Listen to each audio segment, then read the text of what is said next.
Sonic has been through his highs and oh my god, jeez, what in God's name happened here? But one thing that has stayed consistent throughout his history was his music. And even people who don't like his games still can admit that his music is untouchable. So I'm going to go through the history of Sonic music and discuss why it has stood the test of time till this day. And at the end of each segment, I'll play a little bit of my favorite track from each game. So before we begin, make sure to like, subscribe, turn on notifications, and once again, comment. That's my favorite part of the video, when you guys comment and I get to respond to you guys. Tell me if you agree with my picks, if you disagree with my picks, and tell me some of your favorite songs. But without further ado, let's get right into it. Like every story, let's start from the top. The composer of Sonic 1 was the same as Sonic 2, fun fact. For both Sonic 1 and 2, the game's music composer was Masato Nakamura, and also composed by a Japanese band called Dreams Come True. And because of this, the soundtrack ended up having a very pop/upbeat vibe to it. This would be the first of many times that a real band will help with the music of the Sonic team. Sonic 1's music was obviously the first in the franchise, so while the music was good, they still didn't have a full grasp on the Sega Genesis sound chip. But regardless, it had some bangers, and here is my favorite from that game.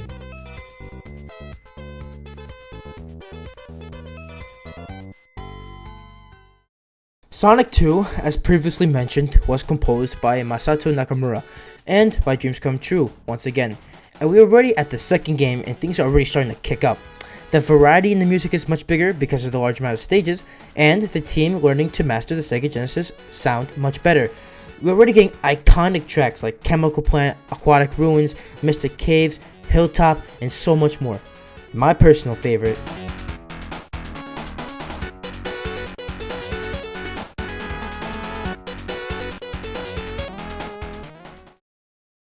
this might be the longest part of my video, but I have to talk about this. Sonic 3 is where shit cranks up to 11, right? If you're even slightly ingrained into the Sonic fanbase, you already know what I'm talking about. The king of pop himself, Michael Jackson. Jackson was a fan of Sonic back in the 90s and offered to assist Sonic team in making the music for them.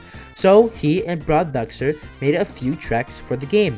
Those tracks include Carnival Night, Ice Cap, and Launch Base, so basically the last 3 stages of Sonic 3.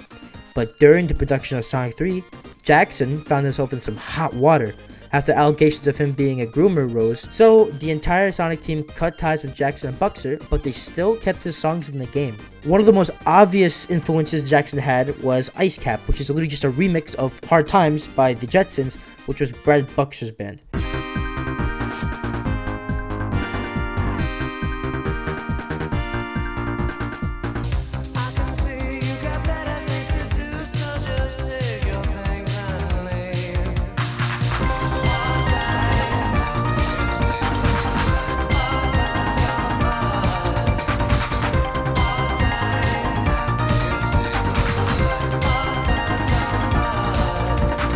Besides that, this game made a staple of Sonic's games, having each act of his own have a unique track, which led to more music in total. And here is my favorite song from that game.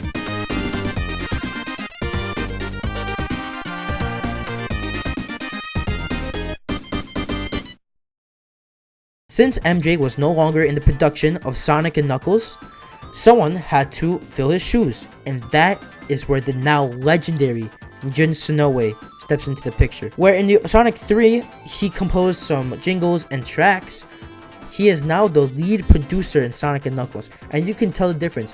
The music feels more distinct from Sonic 3, with Sonic 3 having a mix of New Jack Swing like Carnival Night, but you can also hear that reference in that style in Sonic and Knuckles with places like Mushroom Hill.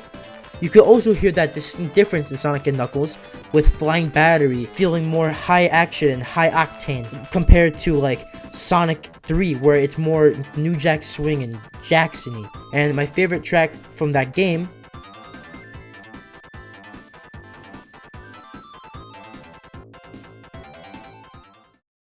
now, this soundtrack is in my top 3, so I have to talk about it. Before we get into the 3D era, Sonic CD is a special case because it was made at the same time as Sonic 2 in Sega of Japan. And for some reason, they decided to make 2 soundtracks for the game, one for the US and one for Japan and PAL regions. Naofumi Hataya worked on the Japanese soundtrack, and the US track was composed by Spencer Nielsen. Hataya's inspiration for the soundtrack was trying to make it feel like a club mix, and you can hear that style in like Palm Tree Panic, Metallic Madness, while the US team went for more house vibe music, most notably with Stardust Speedway. While personally I like the Japanese soundtrack more, I cannot deny the impact Sonic Boom had. It's just too iconic.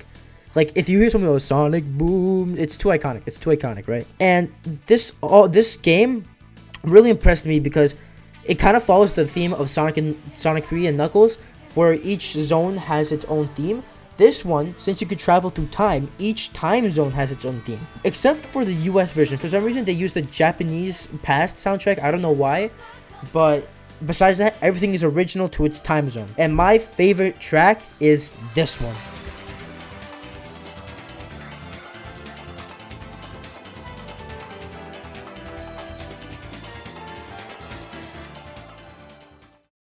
Next up, listen, I know it's technically not a mainline Sonic game, but for some reason, everybody loves the music in Sonic R.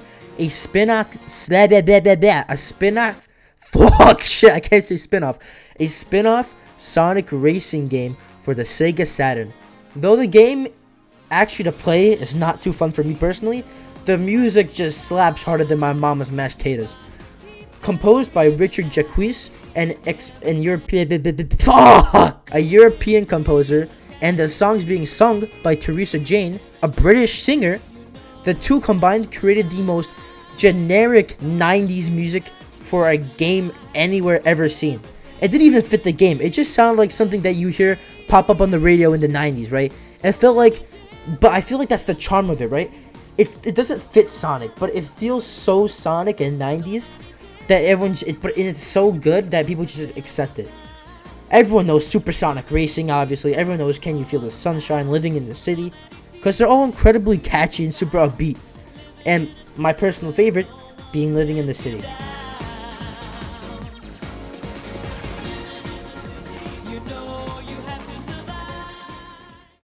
Now, Sonic Adventure is the first Sonic game to really emphasize that rock and roll music that takes center stage, with Jin Sonoe leading the composition along with Kenichi Tokoi and Fumi Kumatani, making one of the most memorable soundtracks. Not only that, Sonic Adventure will be the game to make the main themes a staple in Sonic games. The first one being Open Your Heart, played by the now iconic Crush 40, with lead singer Johnny Joeli. They created the theme song Open Your Heart, which lyrically kind of all over the place. You can't deny that. The instrumental goes fucking crazy. But it wasn't just rock all the time, right? There was music for those somber moments and those quieter moments. And something that's very unique to this game and all the adventure games is that each character had their own theme song, like Sonic, Tails, Amy, Knuckles. They all had their own theme song. And my personal favorite song from this game .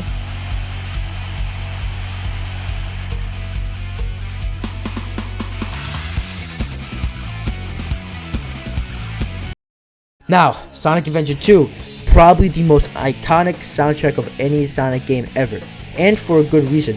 Not only was Jin Sonoe and Crush 40 back, but Tomoyo Otani joined the team as composer. While Jun and Crush 40 specialized in rock and roll, Otani specialty was EDM, even though he had a background in rock and roll as well. And you can hear that in tracks like Crazy Gadget, Meteor Herd, and Final Rush, just to name a few.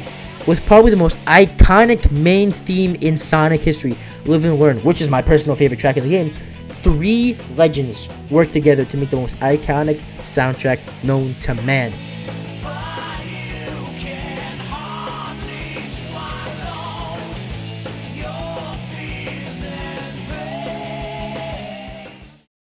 Okay, Sonic Heroes. I really don't have much to say about this one because personally I don't really like this one that much. The big 3 are back again, so it's not terrible. It's a good soundtrack. It's just not my personal taste. But we have to all agree that Sonic Heroes, the main theme, is fucking corny as hell, man. I just never liked it. Even as a kid, I never liked it. The actual stage music is pretty good. And this is a new thing.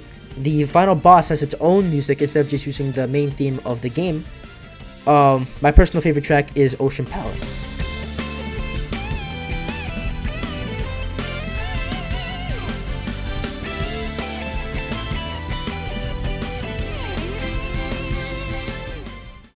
Now, Sonic 06, the game that everyone brings up even after 17 years. Like, for God's sake, we get it. The game was bad. Like, shut up already. It's been 17 years. Despite everything that was cut and fucked up with this game, the budget for the soundtrack was not cut. They were cooking something so fire in this game. It's such a shame that it was put in this game because now it's overlooked when discussing the Sonic soundtrack GOATs. Because it is one of the top 3 soundtracks, no question. It has bangers like Flame Core, Wave Ocean, Kingdom Valley, obviously Crisis City, and the main theme, like one of the definitely like top 3 main themes in any Sonic game. We even got some sleepers like Tropical Forest and Aquatic Base. My personal favorite though is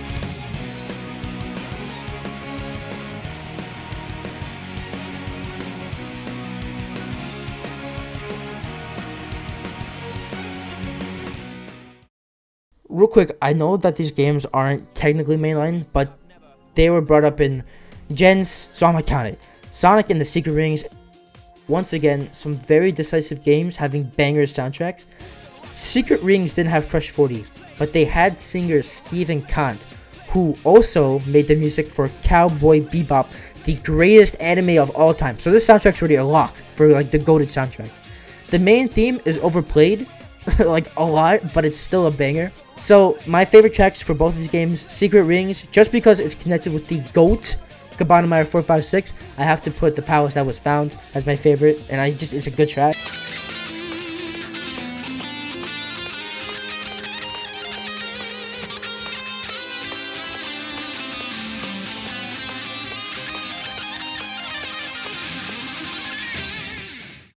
Next up, we have Sonic Unleashed. What's cool about this game is that it's possibly the most diverse soundtrack of any Sonic game since Sonic is going around the world, right? You get to hear songs from different cultures. We have Spagonia, which is supposed to be San Marino, and we can hear that with Rooftop Run. We have Empire City, which is supposed to represent New York, and we can hear that in Skyscraper Scamper. And then we have Missouri, which is supposed to represent Mali, and we have the stage Fidel? Savannah Citadel. I'm sorry I forgot it. But we just got all these different places from around the world, making it like one of the most diverse soundtracks, and they're all bangers as well, so you can't even skip on that. And probably like one of my favorite main themes, Endless Possibilities. Goated, fire, raw, amazing.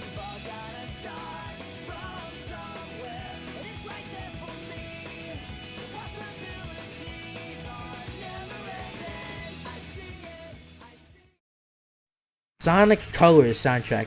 Like Sonic Unleashed, it's one of the more diverse soundtracks. The Tropical Resort has a theme park vibe to it. Planet Wisp is a mix of calming and mechanical music to showcase Eggman's taking over of the peaceful planet. Planet Coaster has a grungy metal motif to represent the dangerous and high action feeling of the planet. And my personal favorite, Sweet Mountain, with the jazz and upbeat feeling to it to represent all the candy and diabetes that you get from going to that planet, right? All of those tracks represent each planet, and it does it perfectly. And my personal favorite track,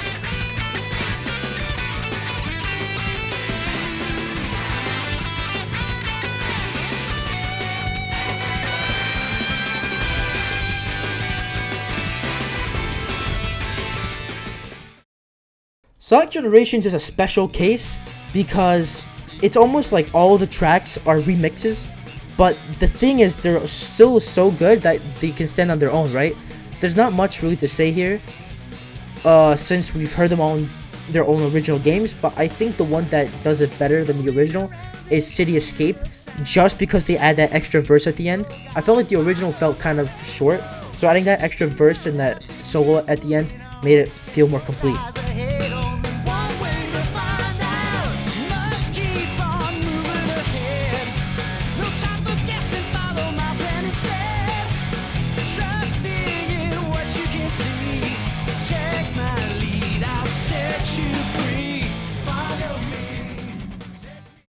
Now, Sonic Forces is a real mixed bag for me because the songs in this game are either a hit or they're most of 2D Sonic tracks. Otani, like, I guess he tried to make a mix of rock and EDM, and this was like the result of that, I guess. There are some really good tracks here, like Sunset Heights, Arsenal Pyramid, Fist Bump, right?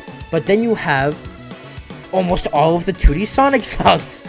Like, I think the only good one for me, like I personally like, is Sunset Heights, but that's it. You have some garbage for Sonic 2D. I don't know what they were cooking with that. I think they're trying to emulate the Genesis games, but failed. And the big problem is that the stages are so short, you don't even get to hear the songs in their entirety. With that, I guess my favorite track is Chemical Plant.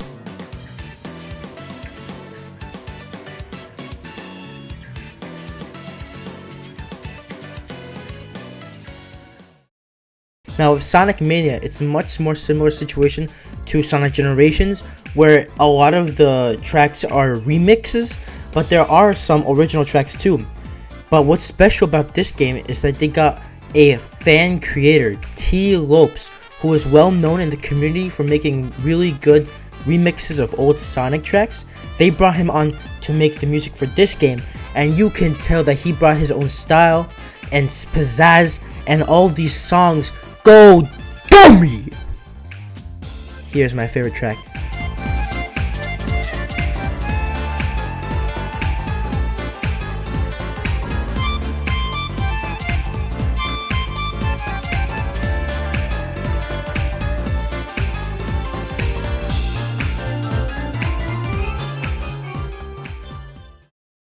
Alright, finally, we've reached the end with Sonic Frontiers. Now, this is probably my favorite soundtrack for a Sonic game in a long time. First, the open zone. You have themes from each that are like each open zone. The themes aren't just ambient noise like Zelda Breath of the Wild, right? But they're actual music that fits the theme of each zone and its aesthetic. Cyberspace, where finally mastered the EDM music he wanted to pull off in Forces. It comes to fruition here, and it's like actually really good EDM music. Like, I listen to this shit, and you cannot forget the Titan themes. Each one gets more intense. Once again, Sonic Team bringing in a real band, Sleeping with Sirens, a heavy metal band, to do the Titan themes, and they go unbelievably hard. Jesus Christ. And not only that, they also brought in Nate Wants to Battle for the ending theme for Vandalize. They brought in One OK Rock, and I think that's a Japanese rock band. So they bring in, for this one, they're just bringing all these different bands to make this fire music. And of course, my favorite track has to be one of the Titan themes. And I had a really hard time actually choosing one, but I think I have to go with Break Through It All.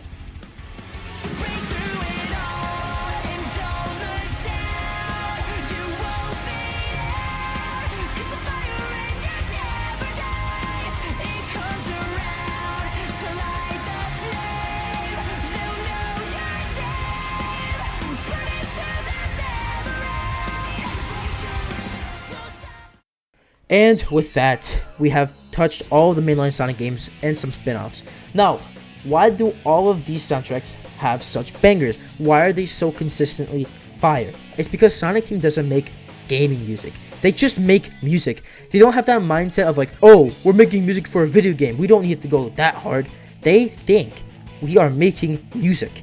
We must put our blood, sweat, and tears into each record.